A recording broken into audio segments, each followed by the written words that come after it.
ബീഹാറിൽ ബി.ജെ.പി. കോൺഗ്രസ് അണികൾ തമ്മിൽ ഏറ്റുമുട്ടുകയാണ്. കാരണം കഴിഞ്ഞ ദിവസം നരേന്ദ്രമോദിയെയും അദ്ദേഹത്തിൻ്റെ അമ്മയെയും വളരെ മോശമായ ഭാഷയിൽ അപമാനിച്ചുകൊണ്ട് അവഹേളിച്ചുകൊണ്ട് ഈ RJDയുടെയും കോൺഗ്രസിൻ്റെയും പ്രാദേശിക നേതാക്കൾ അവിടെ സംസാരിച്ചു. അത് വലിയ പ്രതിഷേധത്തിന് കാരണമായി. BJP മാത്രമല്ല, NDA സഖ്യത്തിലുള്ളവർ മാത്രമല്ല, പൊതുവെ രാജ്യത്ത് മുഴുവനും ഇതിനെതിരെ ശക്തമായ പ്രതിഷേധം ഉയരുകയാണ്. ഈ കോൺഗ്രസും RJDയും പഠിക്കൽ കൊണ്ട് കലമുടയ്ക്കുന്ന ഒരു പതിവ് രീതിയിലാണോ ഇതും ചെയ്തിരിക്കുന്നത്? തീർച്ചയായും അങ്ങനെ ഓരോ തെരഞ്ഞെടുപ്പുകൾ എടുത്തു നോക്കിയാലും നമുക്ക് മനസ്സിലാകും, മറ്റു രാഷ്ട്രീയ പാർട്ടികളെയും നേതാക്കളെയും വ്യക്തിപരമായി ആക്ഷേപിക്കുകയും അതിന് തിരിച്ചടി വാങ്ങുന്ന ഒരു രീതിയിലേക്കാണ് ആ പാർട്ടി പോകുന്നത്. എല്ലാ കാലത്തും അങ്ങനെയാണ്. കോൺഗ്രസിന് വലിയ മുന്നേറ്റം ഉണ്ടാകുമ്പോൾ പ്രത്യേകിച്ച് അതിന് ഏറ്റവും കൂടുതൽ ലോട്ടറി അടിച്ചിട്ടുള്ള നരേന്ദ്രമോദിയാണ്. നാം ഗുജറാത്ത് തെരഞ്ഞെടുപ്പ് കാലത്ത് കണ്ടിട്ടുണ്ട്. ഇത്തരം അനാവശ്യ വിവാദങ്ങൾ ഉണ്ടാക്കി കോൺഗ്രസിന്റെ വിജയപ്രതീക്ഷ നശിപ്പിക്കുന്ന കുറെ നേതാക്കൾ ഇറങ്ങിയിട്ടുണ്ട്. അത് അങ്ങ് മണിശങ്കർ അയ്യർ മുതൽ അങ്ങ് തുടങ്ങുകയാണ്, സോണിയ മുതൽ തുടങ്ങുകയാണ്. പക്ഷെ ഇത് കുറച്ച് കടന്ന കൈയായി പോയി. കാരണം മരിച്ചുപോയ നരേന്ദ്രമോദിയുടെ അമ്മയാണ് ഇത്തരത്തിൽ വാക്കുകൾ കൊണ്ട് അധിക്ഷേപിച്ചിരിക്കുന്നത്. പക്ഷെ ഇതിനെതിരെ പ്രതികരിക്കാൻ രാഹുൽ ഗാന്ധിയോ പ്രിയങ്ക ഗാന്ധിയോ സോണിയ ഗാന്ധിയോ തയ്യാറായിട്ടില്ല. ഇനി പ്രിയങ്ക ഗാന്ധി ഗാസയിലെ തിരക്കിലാണോ എന്നറിയില്ല. ഗാസയിൽ ഓരോ ദിവസവും മരണപ്പെട്ടുകൊണ്ട് ജനങ്ങൾ ഇരിക്കുന്നല്ലോ, അതിനുവേണ്ടിയുള്ള കണ്ണീരുമായാണ് അവർ ഇപ്പോൾ ജീവിച്ചു പോകുന്നത്. സ്വന്തം മണ്ഡലമായ വയനാട്ടിൽ വലിയ രീതിയിൽ വെള്ളപ്പൊക്കം കൊണ്ട് ആയിരക്കണക്കിന് നൂറുകണക്കിന് പേർ മരണപ്പെട്ടപ്പോൾ ഈ ദയനീയതയും ആ സ്നേഹവും ഒന്നും കണ്ടിട്ടില്ല. അങ്ങനെയാണെങ്കിൽ അവർ അതിനുശേഷം എത്ര തവണ ആ പ്രദേശം സന്ദർശിച്ചിട്ടുണ്ട്? എന്തുകൊണ്ട് സന്ദർശിച്ചിട്ടില്ല? ഈ ഇന്ത്യയിലെ വിവിധ പ്രദേശങ്ങളിൽ ഇതിങ്ങനെ സംഭവിക്കും.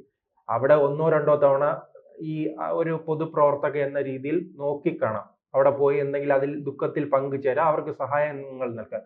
പക്ഷെ സ്വന്തം വോട്ടർമാരുടെ മണ്ഡലത്തിൽ പോലും ഈ സ്ത്രീ കടന്നു വരുന്നില്ല. അത് തന്നെയല്ലേ നാം അമേഠിയിൽ കണ്ടത്. അതുകൊണ്ടാണ് അവിടെ ദയനീയമായി ഈ രാഹുൽ ഗാന്ധി അവിടുത്തെ ജനങ്ങൾ കെട്ടുകെട്ടിച്ചത്. അവിടെ നിന്ന് കെട്ടുകെട്ടിച്ച ശേഷം വീണ്ടും അടുത്ത ഒരു അമ്മയുടെ മണ്ഡലത്തിൽ പോയാണ് വിജയിച്ചിരിക്കുന്നത്. ഇപ്പോൾ പറയാൻ ഭയങ്കര മുന്നേറ്റമാണ്. അങ്ങനെയാണെങ്കിൽ അമേഠിയിൽ പോയി മത്സരിക്കാത്ത എന്താണ്? അവിടുന്ന് കെട്ടുകെട്ടിച്ചില്ല. അദ്ദേഹം എനിക്ക് എന്റെ തോന്നലനുസരിച്ച് 2004 മുതൽ അദ്ദേഹം അവിടെ മത്സരിക്കുകയാണ്. തുടർച്ചയായി മത്സരിച്ച മണ്ഡലത്തിൽ പോലും അദ്ദേഹത്തിന് മത്സരിക്കാൻ പറ്റാത്ത അവസ്ഥയുണ്ട്. അതിനെല്ലാം കാരണം എന്താണ്? വിജയിച്ചു പോയാൽ അതേ ഒരു പോക്കാണ്, പിന്നെ ആ പ്രദേശത്തേക്ക് തിരിഞ്ഞു വരില്ല. പിന്നീട് വരുന്നത് 5 വർഷമാണ്. അത് നാം വയനാട്ടിൽ കണ്ടു. പിന്നീട് മുസ്ലിം ലീഗിന്റെ BJP വിരോധം കുത്തിനിറച്ച ഒരു ബലൂൺ കൊണ്ടാണ് ഇത്രയും വലിയ വോട്ടിന് അവർക്ക് അവിടെ ജയിക്കാൻ കഴിയുന്നത്. എന്തായാലും ബീഹാർ തെരഞ്ഞെടുപ്പ് നമുക്കറിയാം ഏറ്റവും പ്രധാനപ്പെട്ട ഒരു തെരഞ്ഞെടുപ്പാണ്. പല മുൻ തെരഞ്ഞെടുപ്പുകളിലേക്കാൾ ഏറ്റവും പ്രധാനപ്പെട്ടത്. കാരണം കേന്ദ്ര ഭരണത്തെ തന്നെ ബാധിക്കാൻ സാധ്യതയുള്ള ഒരു തെരഞ്ഞെടുപ്പാണ്. മുൻകാലങ്ങളെ വച്ച് പരിശോധിക്കുമ്പോൾ BJPയുടെ സീറ്റ് നില വെറും 240 ആണല്ലോ. ഈ 240-ന് കൂടുതൽ കേവല ഭൂരിപക്ഷത്തിലേക്ക് എത്താൻ സഹായിക്കുന്നത് JDU ആണ്. അപ്പോൾ JDU ബീഹാറിൽ അധികാരത്തിൽ വരിക എന്നത് JDU-നേക്കാൾ ഇന്ന് ഏറ്റവും കൂടുതൽ ആഗ്രഹിക്കുന്ന BJP ആണ്. അതുകൊണ്ട് തന്നെയാണ് നരേന്ദ്രമോദി അവിടെ കൃത്യമായി നിരന്തരം എത്തി പ്രചരണം നടത്തുന്നു. ഓപ്പറേഷൻ സിന്ദൂറുമായി ബന്ധപ്പെട്ട് അതിനുശേഷം ആദ്യമായി ഒരു റാലി നടന്നത് ബീഹാറിലാണ്. ആ തരത്തിൽ ബീഹാറിൽ വലിയ മുന്നേറ്റം ഉണ്ടാക്കാൻ BJP ശ്രമിക്കുമ്പോഴേ ഇടയിലായിരുന്നു ഈ വോട്ടർ പട്ടികയിലെ വിവാദവുമായി ബന്ധപ്പെട്ട് അദ്ദേഹം ഇറങ്ങിത്തിരിക്കുകയാണ്. അങ്ങ് എന്തിനാണ് ഇറങ്ങിത്തിരിക്കുന്നതെന്ന് ഇപ്പോഴും ജനങ്ങൾക്ക് സംശയമുണ്ട്. അങ്ങനെ വലിയ ക്രമക്കേട് നടന്നിട്ടുണ്ട്, കള്ളവോട്ട് നടന്നിട്ടുണ്ട്. ഇദ്ദേഹം പറയുമ്പോൾ ഒരു മുറിയിൽ 80 വോട്ടുണ്ട്. അങ്ങനെയാണെങ്കിൽ ഇതെല്ലാം ചൂണ്ടിക്കാട്ടി പരാതി നൽകാൻ അദ്ദേഹം തയ്യാറല്ല, കോടതിയിൽ പോകാൻ തയ്യാറല്ല. പിന്നെ എന്തിനു സാധിക്കും? ബൈക്കിൽ ഒരു യാത്ര ചെയ്യാം. അങ്ങനെ അദ്ദേഹം ഇപ്പോൾ യാത്ര ചെയ്യുകയാണ്, നിരന്തരം സഞ്ചരിച്ചു കൊണ്ടിരിക്കുകയാണ്. പക്ഷെ ഇതിൽ ഏറ്റവും വലിയ പ്രതിസന്ധി എന്ന് പറയാൻ, നിങ്ങൾ സഞ്ചരിക്കൂ, പക്ഷെ ഇന്ത്യയുടെ പ്രധാനമന്ത്രിയെ അപമാനിച്ചിരിക്കുകയാണ്, അദ്ദേഹത്തിന്റെ അമ്മയെ അപമാനിച്ചിരിക്കുകയാണ്. ഇത് ഉറപ്പായി തന്നെ വരുന്ന തെരഞ്ഞെടുപ്പിൽ അത് BJP കൃത്യമായി മുതലാക്കുകയും ചെയ്യും. അത് വലിയ തിരിച്ചടി ഉണ്ടാക്കുകയും ചെയ്യും. ഈ രാഹുൽ ഗാന്ധിയുടെ പ്രതിസന്ധി ഇതാണ്. ഈ മണ്ടത്തനെ വിളിച്ചു പറഞ്ഞ് ഉള്ള കക്ഷികളെ കൂടെ നിൽക്കുന്നവരെ കൂടി അദ്ദേഹം കുഴിയിൽ ചാടിക്കും. ഇത് തന്നെയായിരുന്നു നാം 5 വർഷം മുൻപ് കണ്ടത്.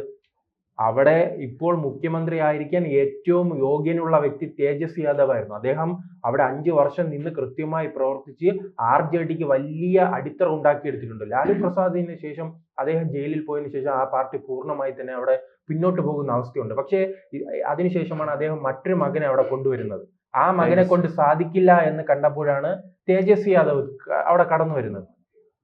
തേജസ്വി യാദവ് കടന്നു വന്നതിന് ശേഷം അദ്ദേഹം നിരന്തര യാത്ര ചെയ്ത് പാർട്ടി പ്രവർത്തകരുമായി ബന്ധം സ്ഥാപിച്ച് കഴിഞ്ഞ തെരഞ്ഞെടുപ്പിൽ മുന്നേറ്റം ഉണ്ടാക്കാമെന്ന് ഒരു ശ്രമം നടത്തിയപ്പോൾ കോൺഗ്രസ് അവിടെ തല്ലുപിടിക്കുകയാണ്. ഞങ്ങൾക്ക് കൂടുതൽ സീറ്റ് വേണം, ഞങ്ങൾ ഇവിടുത്തെ വലിയ ശക്തിയാണ്, ഈ 99 സീറ്റ് വിജയിച്ചിട്ട് പറയും പോലെ ഞങ്ങൾ ദാ മോദിയെ കീഴടക്കി എന്ന് പറയും പോലെയാണ് അവിടെയും കോൺഗ്രസ് ബീഹാറിൽ അങ്ങനെ അടികൂടി കടിപിടി കൂടി സീറ്റ് വാങ്ങി. എന്നിട്ട് എത്ര സീറ്റ്? അങ്ങനെ ആ സീറ്റുകൾ RJD മത്സരിച്ചിരുന്നെങ്കിൽ അവർ ജയിക്കുകയും RJDയുടെ ഭാഗത്ത് നിന്ന് തേജസ്വി യാദവ് മുഖ്യമന്ത്രിയാവുകയും ചെയ്യുമായിരുന്നു. അതിനെ തടയിട്ടത് അദ്ദേഹമാണ്. ഇപ്പോൾ വീണ്ടും RJD 5 വർഷം കൊണ്ട് ഒന്ന് പച്ചപിടിച്ചു വന്നപ്പോഴാണ് അവിടെ യാത്രയുമായി പോയിരിക്കുകയാണ്. ഇപ്പോൾ അവിടെ ഇനി ഇതെങ്ങനെയാണ് BJP മുതലാക്കാൻ പോകുന്നത് നമുക്ക് കണ്ടറിയണം. അതോടൊപ്പം തന്നെ വോട്ടർ പട്ടികയിലെ ക്രമക്കേടുമായി ബന്ധപ്പെട്ട് അവിടെ ഒരു ശുദ്ധികലശം നടക്കുകയാണ്. അതിന്റെ ഇടയിൽ കിടന്നാണ് ഈ കലക്കുന്നത് രാഹുൽ ഗാന്ധി. അങ്ങനെ 2 സംഭവങ്ങളായിരിക്കുന്നു.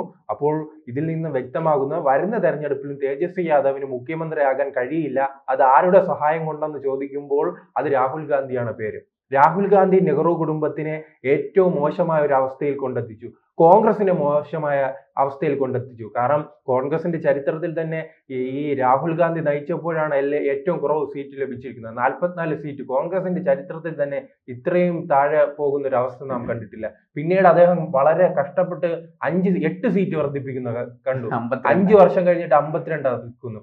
പിന്നീട് 5 വർഷം കന്യാകുമാരി തൊട്ട് കാശ്മീർ വരെ നടന്ന് 99 എത്തിച്ചു. ഇനി അദ്ദേഹം എനിക്ക് തോന്നുന്നു ചെറിയ രീതിയിലുള്ള വർധനവാണ്. അപ്പോൾ ഇനി ഒരു 10-15 കൊല്ലം കഴിഞ്ഞായിരിക്കും ചിലപ്പോൾ 200ലേക്ക് എത്താൻ സാധ്യതയുള്ള. അങ്ങനെയാണല്ലോ പടിപടി 44, 52 ആകുന്നു, 99 ആകുന്നു. ഇനി അടുത്തൊരു തെരഞ്ഞെടുപ്പാണെങ്കിൽ അത് 150 സീറ്റിൽ പോയി നിൽക്കുകയായിരിക്കും ഉള്ള സാധ്യതയാണ്.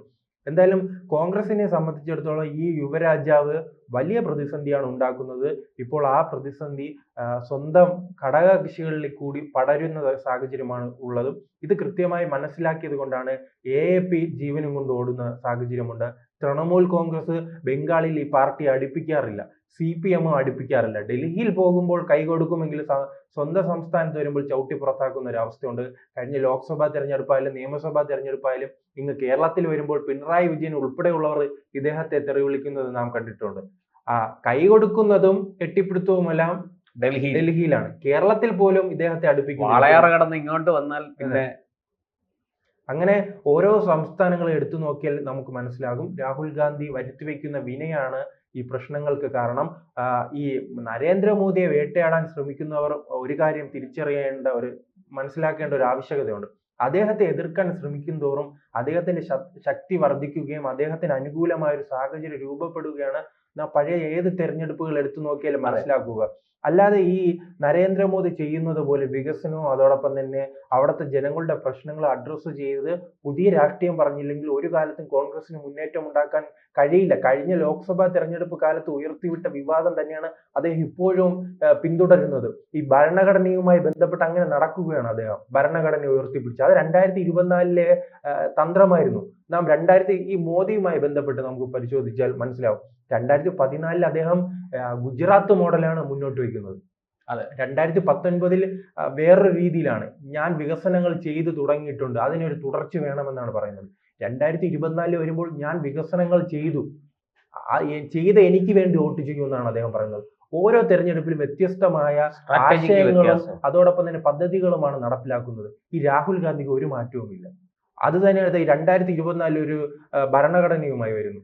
അത് തന്നെയാണ് ഇപ്പോൾ അദ്ദേഹം വീണ്ടും പിന്തുടരുന്നത്. പുതിയ ജനങ്ങളിലേക്ക് പുതിയ രീതിയിലുള്ള ആശയപ്രചരണവും വികസന സ്വപ്നങ്ങളും അതോടൊപ്പം തന്നെ ആ രീതിയിലേക്കുള്ള ഒരു മാറ്റം ഉണ്ടെങ്കിൽ മാത്രമേ അധികാരത്തിൽ എത്താൻ കഴിയുകയുള്ളൂ. അതോടൊപ്പം തന്നെ ഈ ഭരിക്കുന്ന പാർട്ടികളുടെ അഴിമതി കഥകളും അതോടൊപ്പം തന്നെ അവരുടെ തെറ്റുകുറ്റങ്ങളും ജനങ്ങളെ ബോധ്യപ്പെടുത്താനുള്ള ശ്രമം നടത്തുക. അല്ലാതെ മോദിയുടെ അമ്മയ്ക്ക് വിളിക്കുക, മോദിയുടെ അച്ഛന് വിളിക്കുക, അമിത്ഷായുടെ തന്തയ്ക്ക് വിളിക്കുക, അങ്ങനെ ചെയ്തുകൊണ്ടിരുന്നാൽ ജനങ്ങൾ എല്ലാ കാലത്തും ആ പ്രതിപക്ഷ ബെഞ്ചിൽ തന്നെ ഇദ്ദേഹത്തിന് അവിടെ ഇരിക്കാമെന്ന് ഇപ്പോൾ ഉറപ്പില്ല. നാം അമേഠിയിൽ കണ്ടതാണല്ലോ. പരാജയം സംഭവിക്കാനുള്ള സാധ്യതയും ഇപ്പോൾ കാണുന്നുണ്ട്.